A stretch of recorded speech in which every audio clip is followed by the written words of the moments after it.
Praise be to the holy name of Jesus.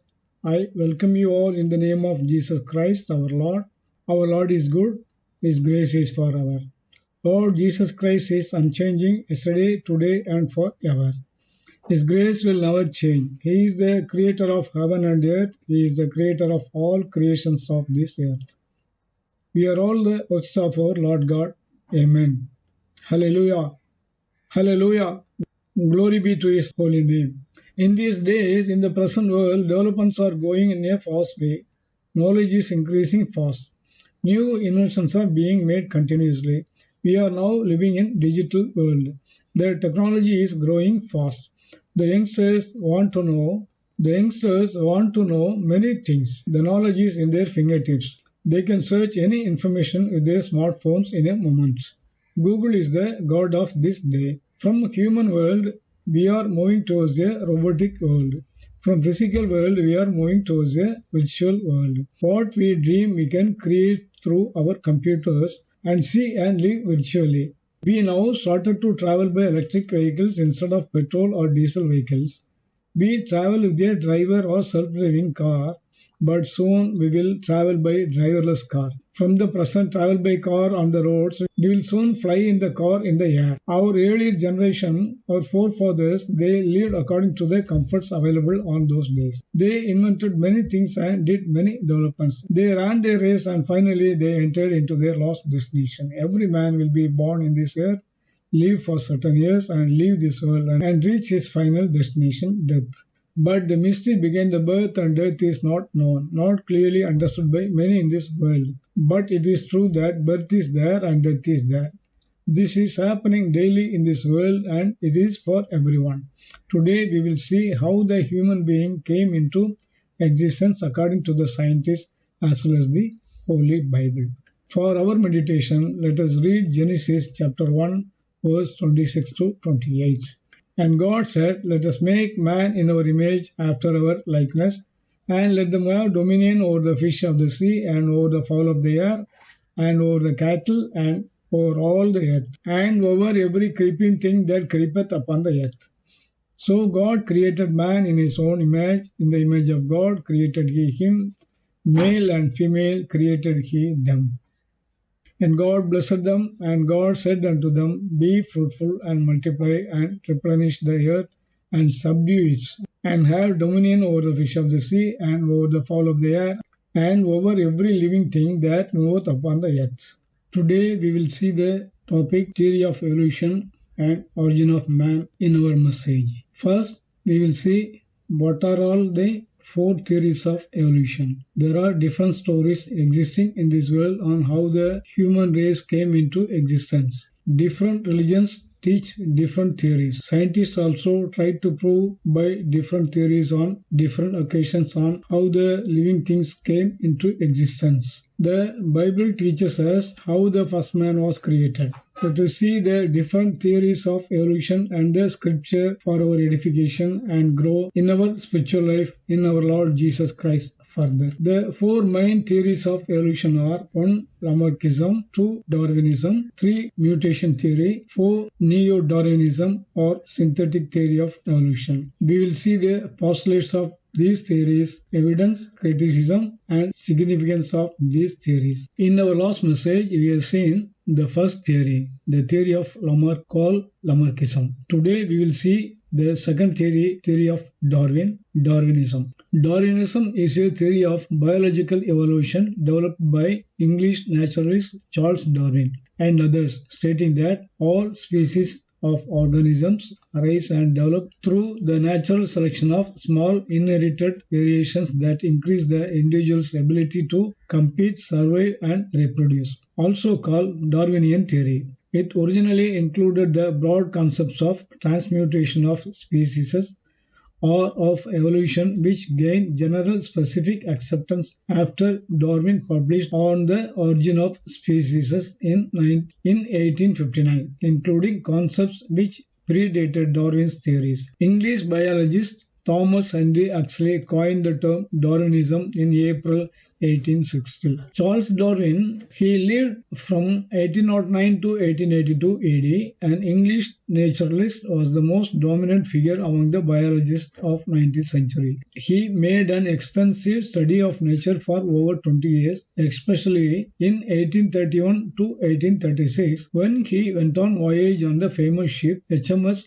Beagle and explored South Africa, the Galapagos Islands and other islands. He collected the observations on animal distribution and the relationship between living and extinct animals. He found that existing living forms share similarities to varying degrees not only among themselves but also with the life forms that existed millions of years ago, some of which have become extinct. He stated that every population has built-in variations in their characters. From the analysis of his data of collection and from Matthew's essay on population, he got the idea of struggle for existence within all the populations due to continued reproductive pressure and limited resources, and that all organisms, including humans, are modified descendants of previously existing forms of life. In 1858, Darwin was highly influenced by a short essay titled On the Tendency of Varieties to Depart Indefinitely from the Original Type, written by another naturalist, Alfred Russel Wallace, who lived between 1812 to 1913, who studied biodiversity, Malayan archipelago, and came to similar conclusions. Darwin and Wallace's views about evolution were presented in the meeting of Linnean Society of London by Lyell and Hooker on July 1, 1858. Darwin's and Wallace's work was jointly published in Proceedings of Linnean Society of London in 1859, so it is also called Darwin-Wallace theory. Darwin explained his theory of evolution in a book entitled On the Origin of Species by Means of Natural Selection. It was published on 24th November 1859. In this theory, Charles Darwin proposed the concept of natural selection as the mechanism of evolution. Let us see the postulates of Darwinism. Main postulates of Darwinism are 1. Geometrical increase, 2. Limited food and space, 3. Struggle for existence, 4. Variations, 5. Natural selection or survival of the fittest, 6. Inheritance of useful variations, 7. Speciesism. Postulate number 1, geometric increase. According to Darwinism, the populations tend to multiply geometrically and the reproductive powers of living organisms are much more than required to maintain their numbers. Paramecium divides 3 times by binary fission in 24 hours during favorable conditions. At this rate, a paramecium can produce a clone of about 280 million paramecium in just 1 month, and in 5 years can produce paramecium having mass equal to 10,000 times than the size of the Earth. Other rapidly multiplying organisms are cod 1 million eggs per year, oyster 114 million eggs in one spanning, ascaris 70 lakhs eggs in 24 hours, housefly 120 eggs in one laying and laying eggs 6 times in a summer season. A rabbit produces 6 young ones in a litter and 4 litters in a year, and a young one starts breeding at the age of 6 months. Similarly, the plants also reproduce very rapidly. Example, a single evening primrose plant produces about 118,000 seeds, and single fern plant produces a few million spores. Even slow breeding organisms reproduce at a rate which is much higher than required. Example, an elephant becomes sexually mature at 30 years of age and during its lifespan of 90 years produces only 6 offspring.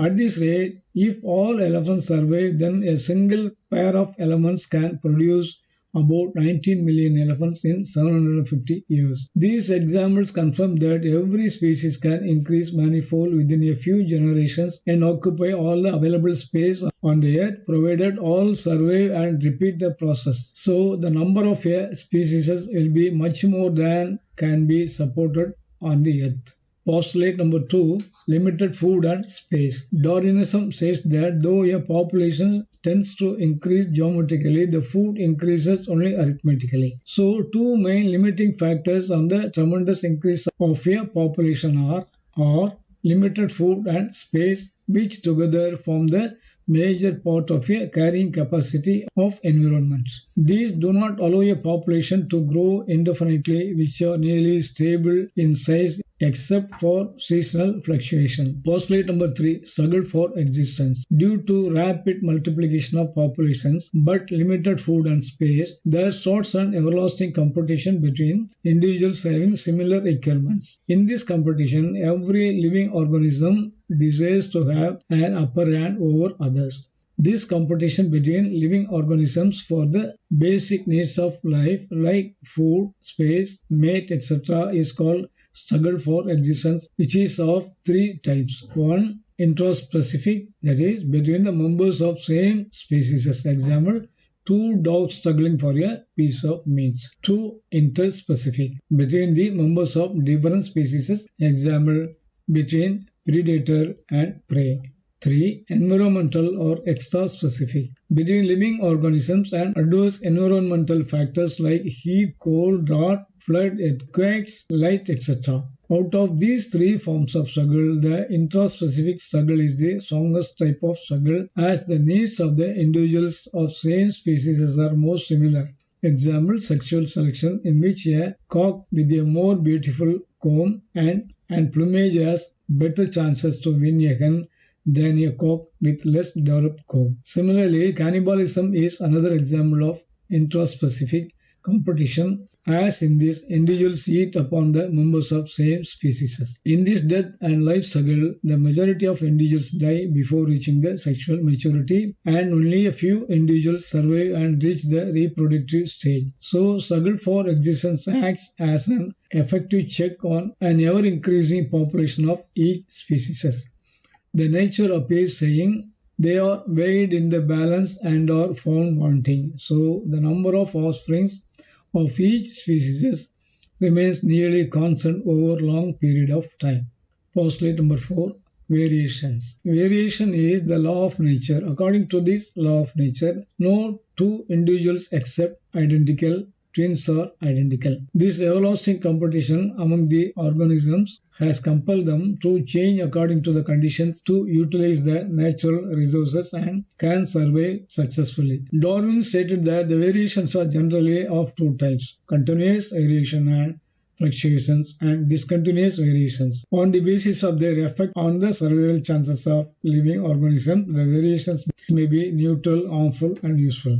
Darwin proposed that living organisms tend to adapt to changing environment due to useful continuous variations. Example, increased speed in the prey, increased water conservation in plants, etc.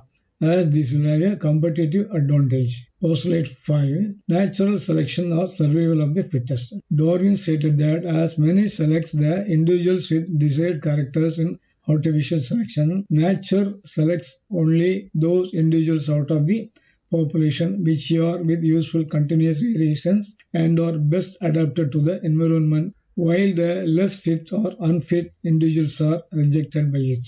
Darwin stated that if the man can produce such a large number of new species as varieties with limited resources and in short period of time by artificial selection, then natural selection could account for this lower biodiversity by considerable modifications of species with the help of unlimited resources available over a long span of time. Darwin stated that discontinuous variations appear suddenly and will mostly be harmful, so are not selected by nature. He called them sports. So the natural selection is an automatic and self-going process and keeps a check on the animal population. This sorting out of the individuals with useful variations from a heterogeneous population by the nature was called natural selection by Darwin and survival of the fittest by Wallace.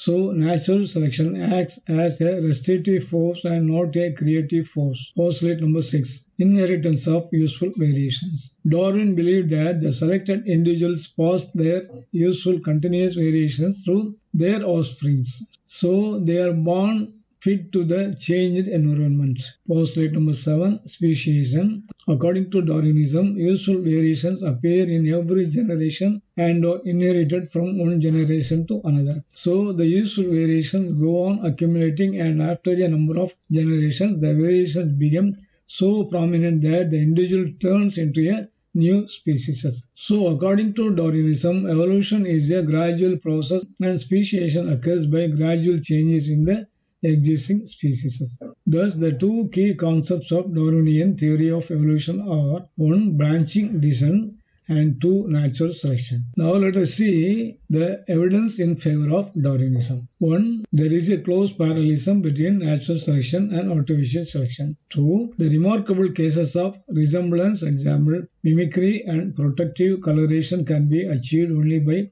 gradual changes occurring simultaneously both in the model and in the mimic. 3. Correlation between position of nectaries and length of the proboscis of the pollinating insects. Next we will see the evidences against Darwinism. Darwinism is not able to explain 1. The inheritance of small variations in those organs which can be of use only when fully formed.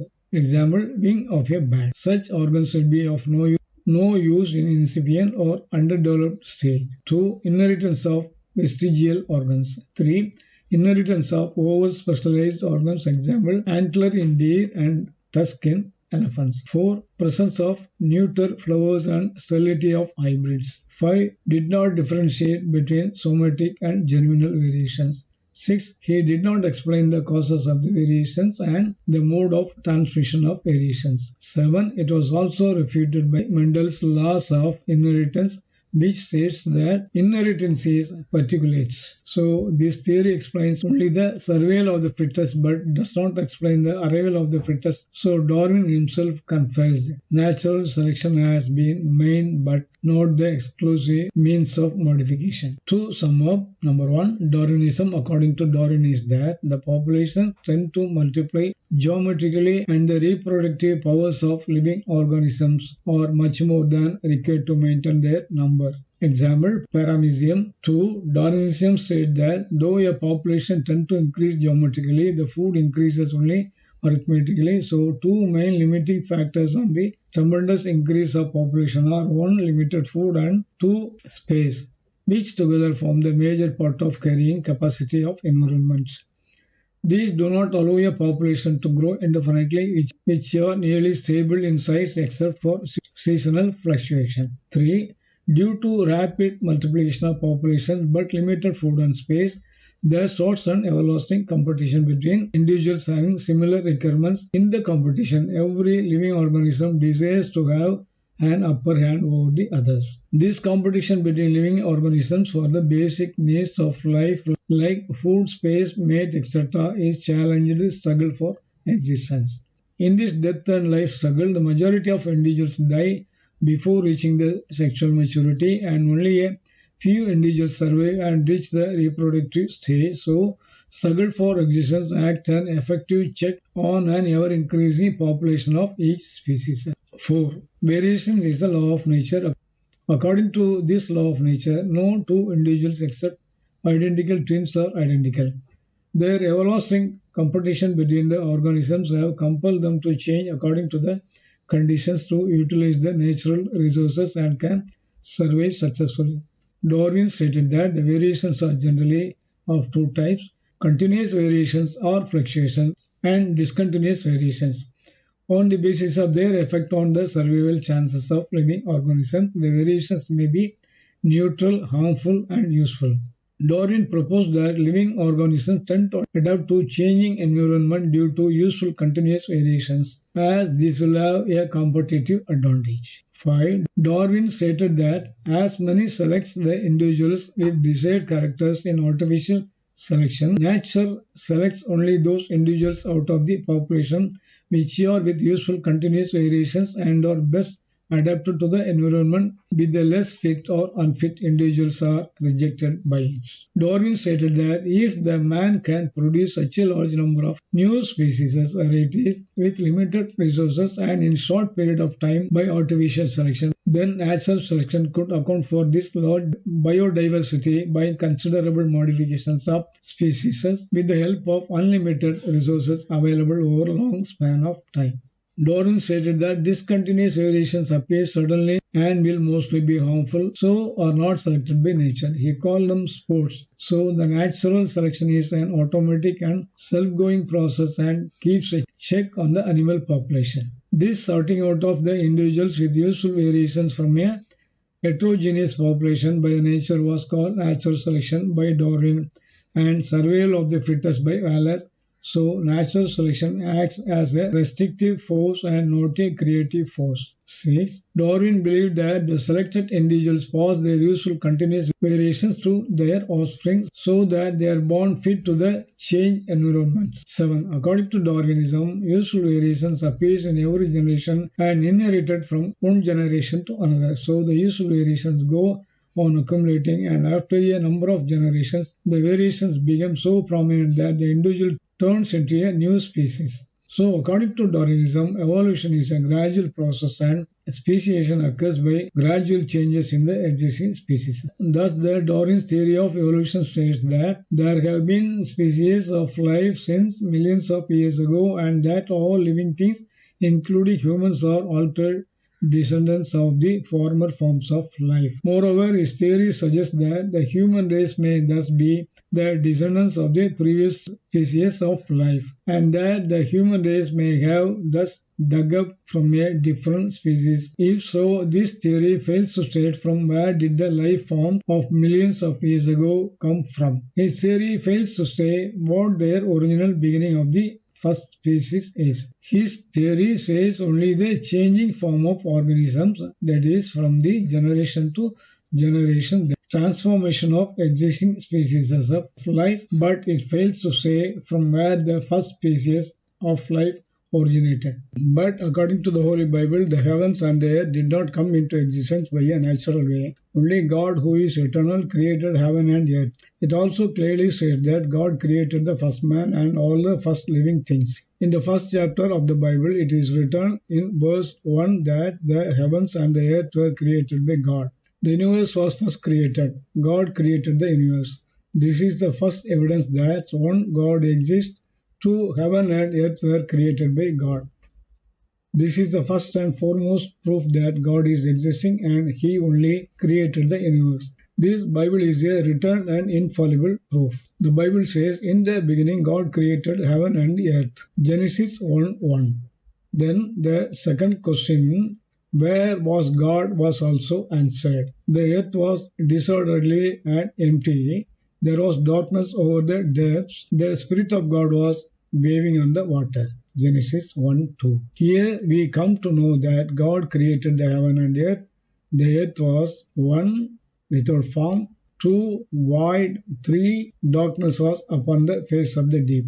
God, who does not have a body and who is in the form of spirit, moved upon the face of the waters. So God, who created heaven and earth, had to regulate every part of this earth. Thus God, the creator of the universe, created everything in the universe and commanded every aspect of the universe to be in their respective places. This is how He created the sun, the moon, all the lifeless things, and then created creatures and finally man and puts them in their respective places. Thus God created, number 1, in the beginning God created the heaven and the earth. Number 2, and God said, let there be light, and there was light. Number 3, God divided the light from the darkness, and God called the light day, and the darkness He called night, and the evening and the morning were the first day.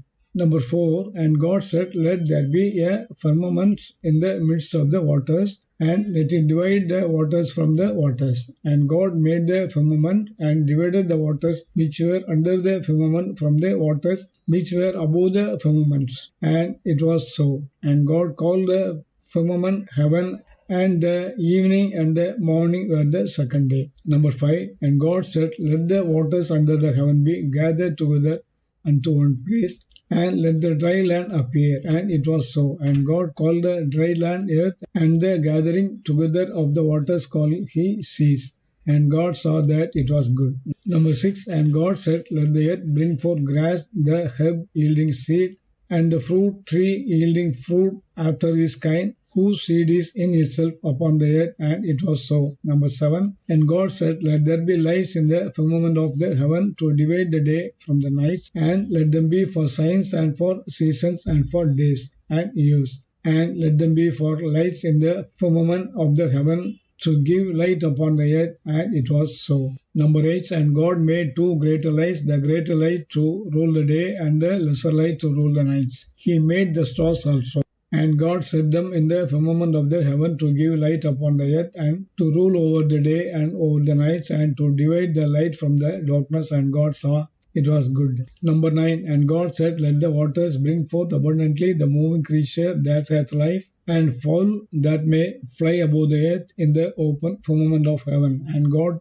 created great whales, and every living creature that moveth, which the waters brought forth abundantly after their kind, and every winged fowl after his kind. And God saw that it was good. And God blessed them, saying, be fruitful and multiply, and fill the waters in the seas, and let fowl multiply in the earth. Number 10. And God said, let the earth bring forth the living creature after his kind, cattle and creeping things, and beasts of the earth after his kind. And it was so. And God made the beasts of the earth after his kind, and cattle after their kind, and everything that creepeth upon the earth after him. God saw that it was good. Number 11. And God said, let us make man in our image, after our likeness, and let them have dominion over the fish of the sea, and over the fowl of the air, and over the cattle, and over the earth, and over every creeping thing that creepeth upon the earth. So God created man in his own image. In the image of God created he him, male and female created he them. And God blessed them, and God said unto them, be fruitful and multiply, and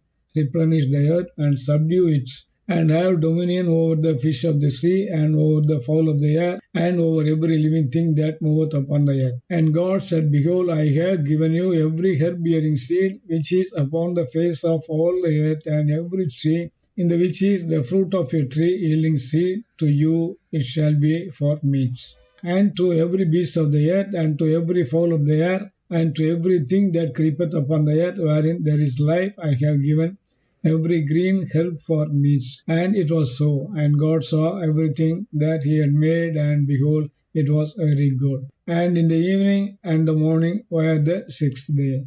We read these things in Genesis chapter 1, verses 1 to 31. In Genesis chapter 2, verses from 1 to 4, we further read that, thus the heavens and the earth were finished, and all the host of them. And on the seventh day God ended his work which he had made, and he rested on the seventh day from all his work which he had made. And God blessed the seventh day and sanctified it, because that in it he had rested from all his work which God created and made. These are the generations of the heaven and of the earth when they were created, in the day that the Lord God made the earth and the heavens. As such, the Bible makes it clear that from man to species of life, all tree and plants and every herb were made by God. He is the Lord God who created heaven and earth. He is the creator of creations on this earth. It is a great truth that we are all the works of his hand. But the first man sinned. In Eden Garden, Satan deceived him. The Lord Jesus Christ died on the cross for our sins. It is also true that our sins are washed away by his blood. There are millions of people living on the earth who do not know these facts. Therefore, we who are saved are the most blessed people. Blessed are we who have been washed away by Jesus' blood. Yes, we are blessed. We are saved by our Lord Jesus Christ. We must pray to our brothers in this world for their salvation. They are the descendants of Adam, the first man, to receive salvation through his blood, through the blood of Jesus. And they should also escape from the everlasting punishment of hell.